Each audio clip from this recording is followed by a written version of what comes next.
Hello everyone, welcome back to Magnet Brains. मैं हूं स्वाति, आपकी इंग्लिश एजुकेटर। हम पढ़ रहे हैं क्लास 6 की गुलमोहर बुक, जिसमें we are looking at a wonderful poem. The name of the poem is Travel, which is the subunit of your Unit 4.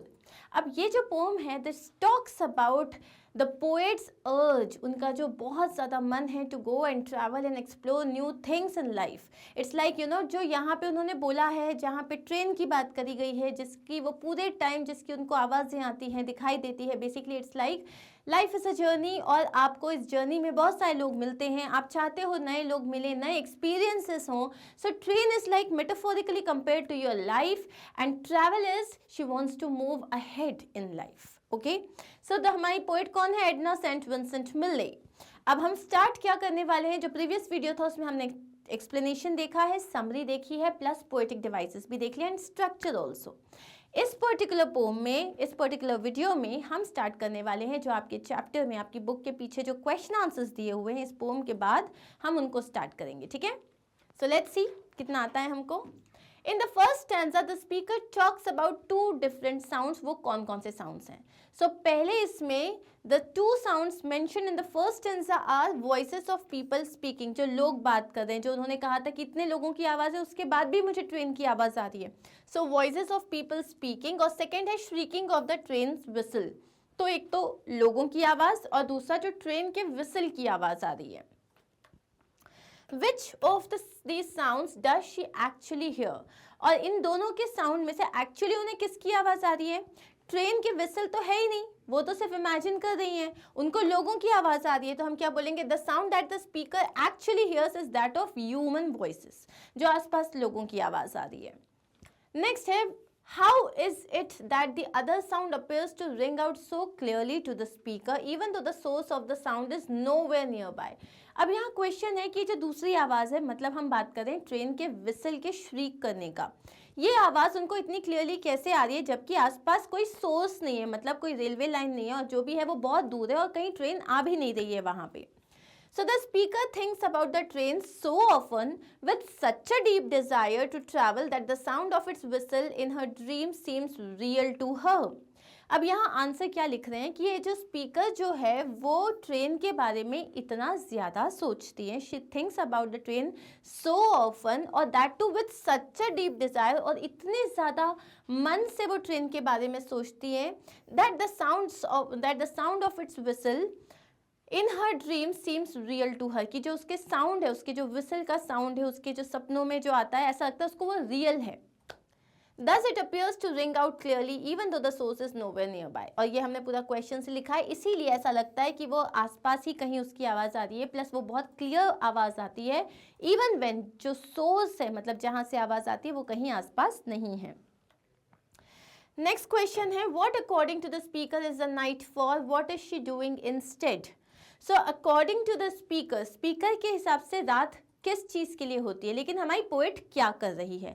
तो रात होती है सोने के लिए, रेस्ट करने के लिए, ड्रीम्स देखने के लिए, लेकिन हमारी पोएट क्या कर रही है? हमारी पोएट जो है इमेजिन कर रही है, उसको ट्रेन दिख रही है, सिंडर्स दिख रहे हैं. सो हम यही आंसर लिखेंगे. The speaker says that the nights are meant for sleeping and dreaming. So speaker क्या बोल रही है कि नाइट्स किसके लिए होते हैं? सोने के लिए और ड्रीम करने के लिए होते हैं. बट इंस्टेड ऑफ स्लीपिंग, लेकिन सोने की जगह the poet is thinking about what it would feel like to get away on a train. लेकिन सोने की जगह पोएट सोच रही हैं, वो सोच रही हैं कि जब मैं ट्रेन में बैठूंगी तो क्या होगा, कैसा लगेगा, क्या फील होगी, what it would feel to sit in a train and get away with it. Next है, what are the speaker's feelings towards the people who are currently in her life, yet despite her feelings what does she want to do? So speaker जो है हमारी, उनकी feeling क्या है लोगों की तरफ, जो लोग अभी करेंटली उनकी लाइफ में है, लेकिन उसके बाद भी वो क्या करना चाहती हैं?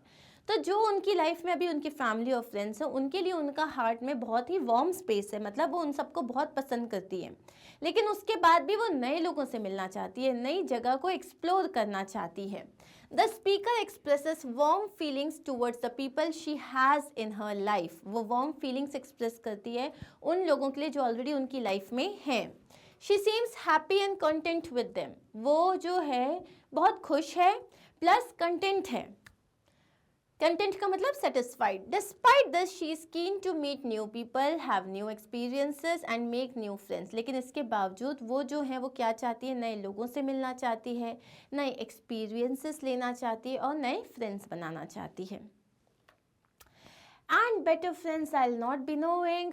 Who are these better friends? अब यहाँ जो लाइन है, जो थर्ड स्टैंजा की जो लाइन है, second line, and better friends I will not be knowing, तो इसमें आपको क्वेश्चन दिया है, ये किन बेटर फ्रेंड्स की बात कर रही है? These better friends are people who the speaker imagines she will meet if she were able to take a train and travel. ये better friends वो हैं जो वो imagine कर रही हैं, हमारी जो speaker हैं, poet हैं, वो imagine कर रही हैं कि जब वो travel करेंगी ट्रेन में, जब वो ट्रेन में ट्रैवल करेंगी, जब वो ट्रेन में बैठेंगी और ट्रैवल करेंगी, तब वो जो नए लोगों से मिलेंगी वो हैं उसके better friends. Okay, What makes the speaker call them better? अब speaker आपको जब strangers मिलते हैं तो वो अच्छे भी हो सकते हैं, बुरे भी हो सकते हैं. So why is the speaker calling them better? The speaker calls them better because the very idea of going on a journey and gaining new experiences makes her feel that the people that she will perhaps meet will be more exciting and likable than the ones she already knows. अब यहाँ वो क्या बोल रही है? Speaker calls them better. वो speaker उन्हें better friends बोल रही है because जो आइडिया है of going on a journey and gaining new experience, मतलब ये जो आइडिया है कि किसी कोई जगह को एक्सप्लोर करना, जर्नी करना, ट्रेन में ट्रैवल करना, नई जगह को एक्सप्लोर करना, नए एक्सपीरियंसेस गेन करना, ये उसको फील कराता है कि जिन लोगों से वो परहैप्स मीट करेगी वो ज़्यादा एक्साइटिंग होंगे और उसको ज़्यादा पसंद आएंगे then the one she already nose.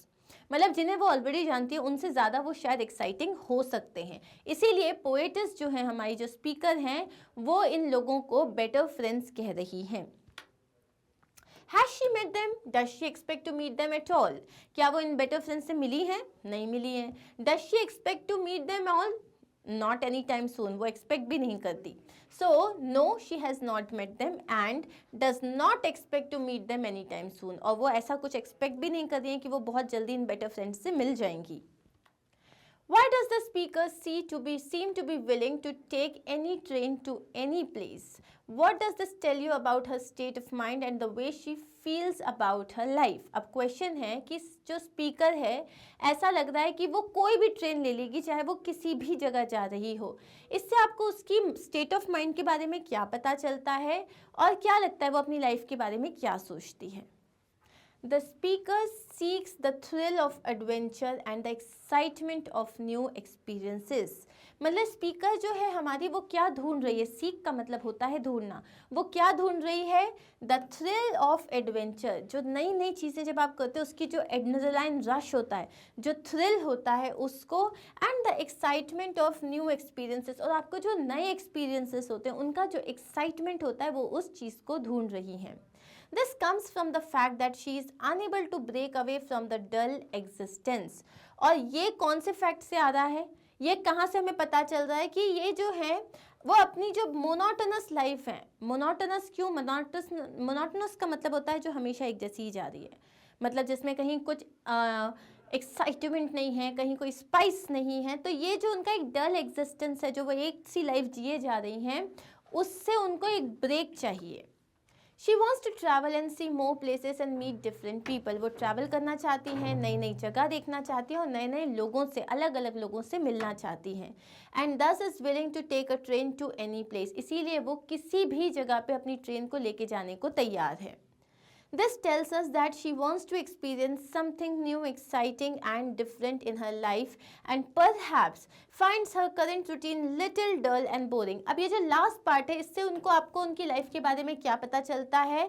ये हमें बताता है कि वो क्या है, वो नई चीज़ों को एक्सपीरियंस करना चाहती है, एक्साइटिंग चीज़ों को एक्सपीरियंस करना चाहती है, and perhaps finds her current routine a little dull and boring. और हो सकता है उनकी जो current situation है, उनकी जो as of now present में जो life है, उसको वो बहुत ज़्यादा dull और boring जो है मान रही है. इसीलिए she has this urge to go and travel and have some new experiences. समझ में आया आंसर? आगे बढ़ते हैं. What does the train represent in this poem? इस poem में ट्रेन क्या represent कर रहा है? अब आपके पास तीन ऑप्शंस हैं. A means to get from one place to another. एक जगह से दूसरे जगह जाने का तरीका। A noisy object that the poet can never see but always hear. तो एक ऐसी कोई ऑब्जेक्ट है, कोई नॉइसी सी, जिसको पोएट सुन मतलब देख तो नहीं पाता लेकिन उसको सुनाई हमेशा देता है। An opportunity to go out and see the world, या वो ट्रेन को एक अपॉर्चुनिटी की तरह मान रहा है, जिसमें एक अपॉर्चुनिटी है जिससे वो अपनी मोनोटनस लाइफ से हटेंगे और एक नई लाइफ को, नए वर्ल्ड को एक्सप्लोर करेंगे। तो ये रहा हमारा आंसर। ये जो ट्रेन क्या रिप्रेजेंट कर रहा है, ट्रेन एक अपॉर्चुनिटी रिप्रेजेंट कर रहा है। जैसे कि उन्होंने बोला जो वो रेलवे लाइन है वो बहुत दूर है, तो वहाँ पे ये एक मेटाफोर है जहाँ पे आपको जर्नी ऑफ लाइफ बता रहा है। तो ट्रेन क्या है, ट्रेन एक अपॉर्चुनिटी है। इसका मतलब जिस दिन ट्रेन मिली वो नई चीज़ों को एक्सप्लोर करेंगे, नए एक्सपीरियंसेस गेन करेंगे। अब है, although the poet tells us that the train is far away, we are still able to see and hear it for ourselves as we read the poem. अब ये जो ट्रेन है वो बहुत दूर है लेकिन उसके बाद भी हमें दिखाई दे रही है, सुनाई दे रही है। Which words or phrases bring about this effect in the poem? अब यहाँ पे वो जो बोल रहा है उसके रेड सिंडर्स हैं और उसकी आवाज़ ऐसे श्रीक कर रही है, ये सब क्या है, ये एक फिगर ऑफ स्पीच है जिसका नाम है इमेजरी।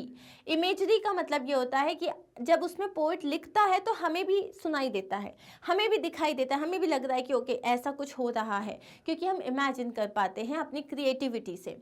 तो यहाँ वो पोम बोल रहा है कौन से वर्ड्स हैं जो आपको उन चीज़ों को सुनने में या देखने में मदद कर रहे हैं। तो ये है पहला, विसल श्रीकिंग। जैसे ही मैंने बोला जोर से ट्रेन की सीटी बजी तो आपके कान में बजी ना, आपने इमेजिन किया ना कैसे बज रही होगी। Similarly here that's engine steaming, engine में से धुआं निकल रहा है, स्टीम निकल रहा है, तो आप इमेजिन कर सकते हो इंजन में से कैसे धुआं निकल रहा होगा। Seeing it's cinders red on the sky, उसके जो सिंडर्स हैं वो रेड ऑन द स्काई हैं, मतलब वो पूरे रेड कलर के सिंडर्स हैं और वो जो ट्रेन है वो मूव कर रही है। Now when you are able to see all these things, यही है जो आपको बताते हैं, ये इफेक्ट लेके आ रहे हैं इस पोम में। अब नेक्स्ट क्वेश्चन है, how does the poets depiction of the train help you understand the feelings she associates with. ये जो पोएट हैं इनका किस तरीके से जो इन्होंने कंपैरिजन किया है अपनी लाइफ को एक ट्रेन से, एक जर्नी से, सो किस तरीके से ये आपको हेल्प कर रहे हैं टू अंडरस्टैंड कि वो क्या फील कर रही है, वो किस तरीके से अपनी जो फीलिंग्स हैं इस पोम के साथ किस तरीके से उन्होंने रिलेट की है। The poet uses simple phrases to depict the longing she has for a train. जो हमारी जो पोएट हैं वो सिंपल फ्रेज यूज़ कर रही हैं कि अपने आप को ये बताने के लिए कि उनको ट्रेन में ट्रैवल करने की कितनी लॉन्गिंग है। There is no train that ever goes by. वहाँ कोई ट्रेन नहीं चलती है, yet she sees it coming and hears its sounds. उसके बाद भी वो उन्हें दिखाई देती आते हुए और उसको उनकी आवाज़ें भी आती हैं। This shows us that the feeling she has towards the train, और इसी से हमें पता चल रहा है किस तरीके की फीलिंग है उनकी ट्रेन के तरफ। Do you think that the poem has been suitably titled Why or Why Not? क्या तुम्हें लगता है ये जो ट्रैवल जो इस पोम का टाइटल है ये अच्छा है, ये सही है इस पोम के हिसाब से? The poem has been suitably titled, हाँ पोम का जो टाइटल है वो बिल्कुल सूटेबल है। The word travel is associated with going to new places, making new friends and getting an opportunity to know more about the world we live in. तो ये जो वर्ड, एक छोटा सा वर्ड है ट्रैवल, ट्रैवल का मतलब आप नई जगह पे जा रहे हो, नए लोगों से मिल रहे हो, नई नई अपॉर्चुनिटीज़ मिल रही हैं और आप इस दुनिया में जिसमें आप रहते हो आप उसको ज़्यादा जान पाते हो। So the speaker aspires to do all these by travelling in a train, और हमारी जो स्पीकर है वो यही करना चाहती हैं, एस्पायर करती है मतलब वो यही करना चाहती हैं bye travelling in a train. And that's it, हो गए हमारे क्वेश्चन आंसर्स खत्म। लेकिन अभी क्या बचा है, ग्रामर पार्ट बचा है, तो अब हम इसका ग्रामर पार्ट देखेंगे हमारे नेक्स्ट वीडियो में। और आपको ये सारे वीडियोस कहाँ मिलेंगे, मैग्नेट ब्रेन्स की वेबसाइट में मिलेंगे, जहाँ पे सारे सब्जेक्ट्स, जैसे यहाँ पे सारे क्लासेस में कोई भी आप सब्जेक्ट सेलेक्ट करोगे आपको जो है आपका वीडियो मिल जाएगा। सिर्फ आपको क्लास सेलेक्ट करना है, सब्जेक्ट, फिर यहाँ पे एक लिस्ट ऑफ वीडियोस आएगी, आप वो सिलेक्ट करोगे and then you are done, आपका वीडियो स्टार्ट हो जाएगा। Thank you so much once again, do not forget to like, subscribe and share. Take care, bye.